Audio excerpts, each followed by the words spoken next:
नमस्कार दोस्तों, स्वागत है आपका इस वीडियो में। आज हम बहुत आसान भाषा में एथरा के पूरे इकोसिस्टम को समझेंगे। ये क्या है, इसका टोकन मॉडल क्या है, स्टेकिंग और माइनिंग कैसे काम करती है और इसके अलग-अलग रिवॉर्ड और इनकम मैकेनिज्म्स क्या हैं। तो चलिए शुरू करते हैं एथरा को स्टेप बाय स्टेप समझना। एथरा एक कम्युनिटी पावर्ड माइनिंग इकोसिस्टम है जिसे डिसेंट्रलाइज्ड और ट्रांसपेरेंट स्ट्रक्चर के साथ प्रेजेंट किया गया है। इसका बेसिक कॉन्सेप्ट है mine, hold and grow together. यानी फोकस सिर्फ टोकन की प्राइस पर नहीं बल्कि पूरे इकोसिस्टम के मैकेनिज्म और पार्टिसिपेशन मॉडल पर है। अब बात करते हैं एथरा के विजन की।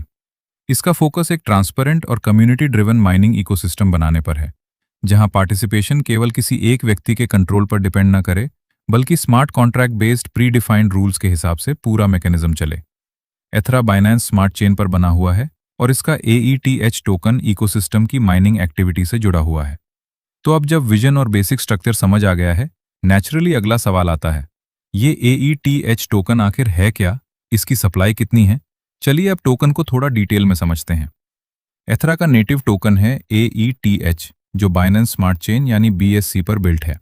इसकी total supply 2 lakh AETH fix है और डेक्स लिस्टिंग पैनकेक स्वैप पर 100% सप्लाई के साथ इनिशियल लिक्विडिटी $2000 प्रोवाइड की गई। इसके अगेंस्ट रिसीव्ड LP टोकन को बर्न कर दिया गया है, जिससे पब्लिक की सिक्योरिटी बढ़ती है। ये रियल कम्युनिटी टोकन बन जाता है। AETH $0.01 से लॉन्च हुआ था। AETH को डायरेक्ट डेक्स से खरीदा नहीं जा सकता। ये एक 100% माइनेबल कम्युनिटी टोकन के रूप में काम करता है, यानी इसका इकोसिस्टम माइनिंग और कम्युनिटी पार्टिसिपेशन के साथ जुड़ा हुआ है। टोकन कॉन्ट्रैक्ट को रिनाउंस्ड किया गया है और क्रिएटर एड्रेस की पब्लिश्ड की गई है, यानी टोकन से जुड़े इंपॉर्टेंट डिटेल्स को ज्यादा ट्रांसपेरेंट और पब्लिकली वेरीफाएबल रखने पर फोकस किया गया है। सभी ट्रांजैक्शंस BSC ब्लॉकचेन पर चेक कर सकते हैं।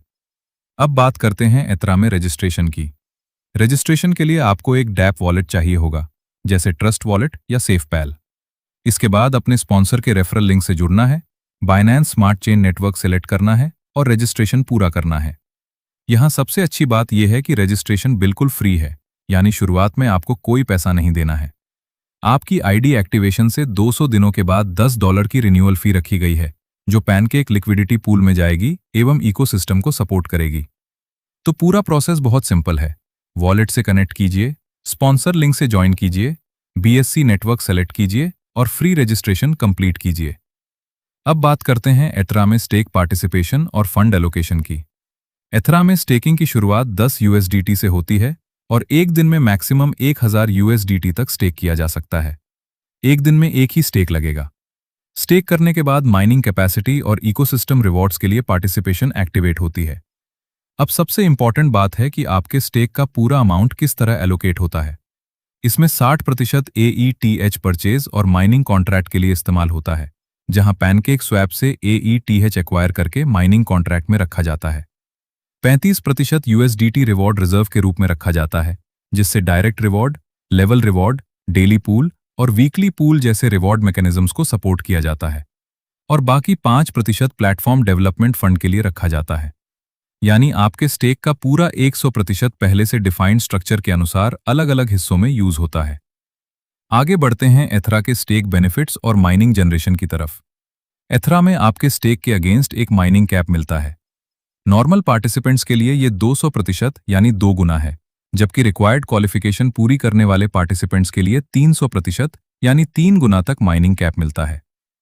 अब डेली जनरेशन की बात करें तो 0.50% डेली जनरेशन आपके ओरिजिनल स्टेक पर नहीं बल्कि अवेलेबल माइनिंग कैप पर कैलकुलेट होती है।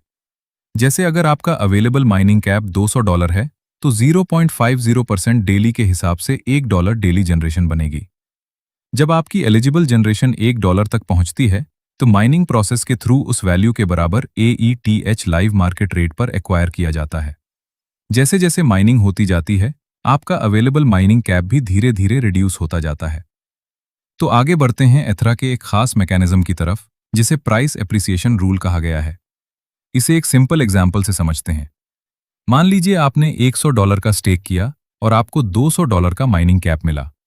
इसमें से अगर आपको $10 की माइनिंग जनरेशन मिलती है और उस समय आपको 10 AETH मिलते हैं, तो आपकी रिमेनिंग माइनिंग कैप $190 रह जाती है।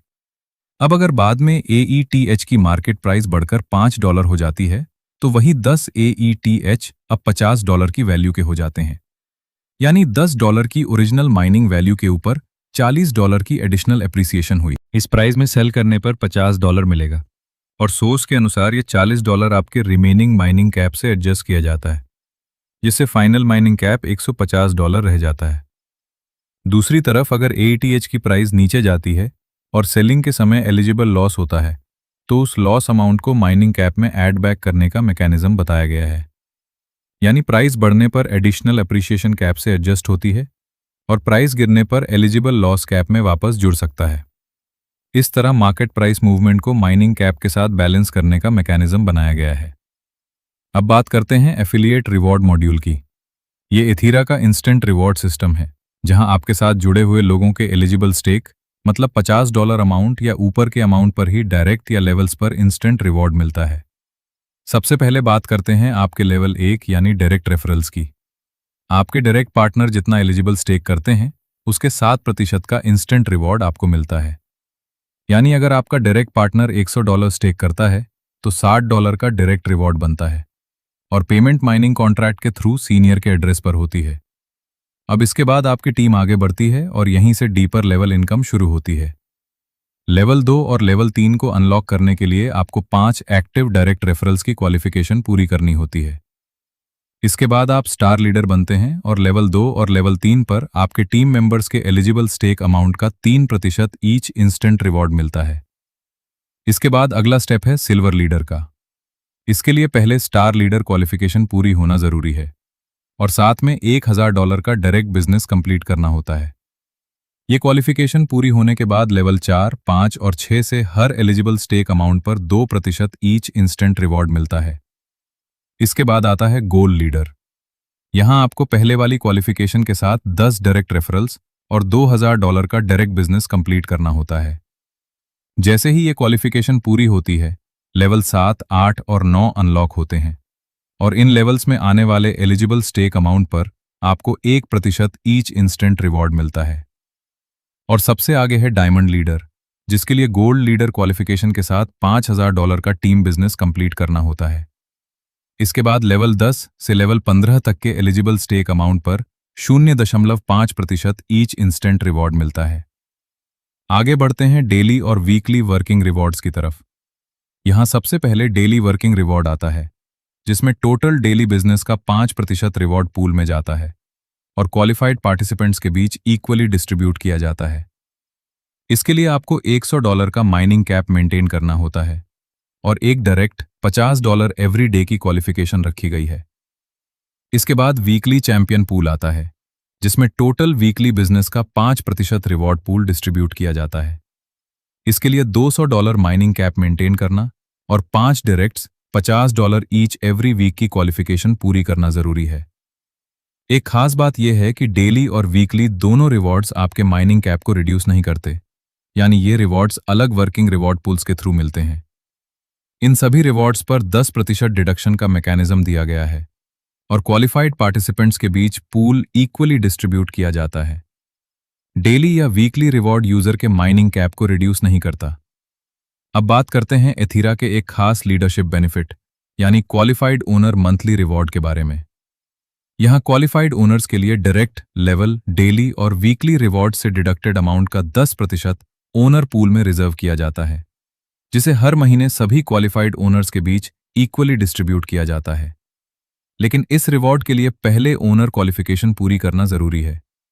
इसके लिए डायमंड लीडर रैंक अचीव करना होता है और साथ ही लेफ्ट और राइट दोनों साइड्स में 25-25 आईडीज जिनमें $50 स्टेक हो के साथ $5000 मैचिंग बिजनेस की रिक्वायरमेंट पूरी करनी होती है। क्वालिफिकेशन कंप्लीट होने के बाद नेक्स्ट एलिजिबल स्टेक पर 300% माइनिंग कैप का बेनिफिट मिलता है। मंथली क्लेम के लिए 15 लेवल से $5000 मैचिंग बिजनेस की कंडीशन रखी गई है। रिवॉर्ड हर महीने क्वालिफाइड ओनर्स में इक्वली डिस्ट्रीब्यूट होता है और क्लेम के बाद बिजनेस रीसेट होता है। अगर रिवॉर्ड क्लेम नहीं किया जाता तो अवेलेबल अमाउंट कैरी फॉरवर्ड हो सकता है। रिवॉर्ड USDT में मिलता है और अवेलेबल माइनिंग कैप को रिड्यूस करता है। अब इसी तरह आप माइनिंग कॉन्ट्रैक्ट को भी चेक कर सकते हैं। मेन कॉन्ट्रैक्ट में दिए गए माइनिंग कॉन्ट्रैक्ट एड्रेस को ओपन करके कॉन्ट्रैक्ट सेक्शन में रीड कॉन्ट्रैक्ट पर जाएं और वहां दिए गए अलग अलग पैरामीटर्स और रूल्स को इंडिपेंडेंटली वेरीफाई कर सकते हैं। तो दोस्तों, इस तरह आप देख सकते हैं कि एथीरा में इंपॉर्टेंट इंफॉर्मेशन को सिर्फ बताया ही नहीं गया है, बल्कि आप उसे ब्लॉकचेन पर जाकर खुद भी वेरीफाई कर सकते हैं, ओनरशिप से लेकर सप्लाई तक, और बाकी इंपॉर्टेंट कॉन्ट्रैक्ट इंफॉर्मेशन को आप इंडिपेंडेंटली चेक कर सकते हैं। यही ट्रांसपेरेंसी और वेरिफिकेशन का सबसे इंपॉर्टेंट हिस्सा है।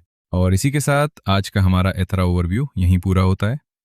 आपने देखा कि एक ऐसा कम्युनिटी ड्रिवन इकोसिस्टम किस तरह से स्ट्रक्चर किया गया है, जहां ओनरशिप रिनाउंस्ड है और इंपॉर्टेंट इंफॉर्मेशन ब्लॉकचेन पर वेरीफाई की जा सकती है। इससे हर पार्टिसिपेंट को प्रोजेक्ट को समझने और अपनी अंडरस्टैंडिंग के अनुसार शुरुआत करने का अपॉर्चुनिटी मिलता है। तो अब आपकी जर्नी सिंपल है। लर्न करें, अर्न करें, वेरीफाई करें, अंडरस्टैंड करें और पार्टिसिपेट करें। Thank you so much for watching this video.